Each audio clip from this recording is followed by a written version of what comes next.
pada kita ialah eloklah guru-guru ini hanya tumpukan kepada PMP, iaitu pendidikan dan pengajaran, dan pembelajaran, yang perlu diberikan penekanan oleh guru-guru di sekolah. Kadang-kadang kita tengok kesian, ada cikgu ni terpaksa bawa kad balik kampung nak kutip duit, kad maraton, seolah-olah macam negeri kita ni sengket dengan izin, miskin sangat sampai cikgu terpaksa nak pergi minta sedekah, nak kena buat kad supaya ada perbelanjaan yang ada untuk di sekolah mereka. Sepatutnya guru tak perlu gitu, dan mereka hanyalah tumpukan kepada soal PMP. Inilah yang paling penting dalam konteks untuk meningkatkan profesion perguruan. Tuan Yang di-Pertua, saya masih mengharapkan juga pihak kementerian mesti menyediakan pembantu guru untuk meringankan bebanan tugas guru-guru di sekolah. Saya cadangkan sekurang-kurangnya ada 1 orang pembantu guru untuk menyelesaikan soal perkeranian. 20 cikgu tempatkan seorang kerani yang kerja mereka ialah untuk membuat kerja-kerja perkeranian. Biarlah cikgu tugas dia didik pelajar-pelajar supaya menjadi pelajar-pelajar yang cemerlang, sama ada dari segi moral ataupun dari segi pencapaian akademiknya. Dan saya juga ingin menarik perhatian mengenai bantuan utility untuk Sekolah Menengah Agama Bantuan Kerajaan SMABK.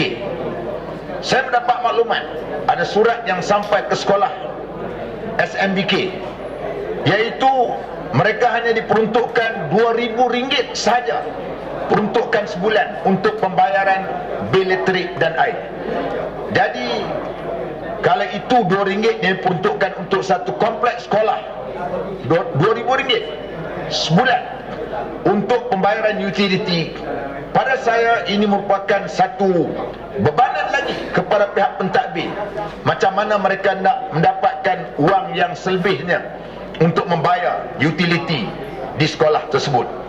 Kalau kompleks di Seri Perdana kita boleh biayai sebanyak 2.5 juta setahun, maka apalah sangat dengan pelajar-pelajar ataupun sekolah dan asrama sekolah menengah bantuan agama tadi. Tuan Yang di-Pertua, keanggotaan anggota lembaga pengarah biarlah pula mereka yang memahami dunia pendidikan.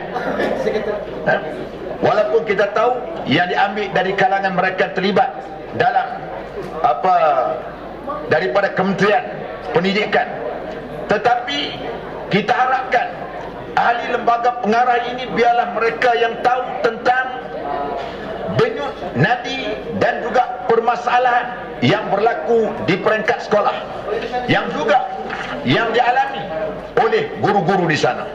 Kita tak nak mereka hanyalah bersifat teori dan membuat berbagai-bagai teori, membuat berbagai-bagai dasar, sedangkan benda tu tidak turun ke peringkat bawah dan mereka tidak faham mengenai dunia pendidikan sana. Kalau boleh, biarlah mereka terlibat sini merupakan mereka daripada rank and file dengan izin. Barulah mereka ni tahu tentang suara dan masalah guru serta untuk dapat menjaga kebajikan guru. Oleh kerana itu, bidang kuasa ahli lembaga yayasan guru ini dalam untuk melabur dan berniaga, biarlah lantik mereka yang memang ada kepakaran.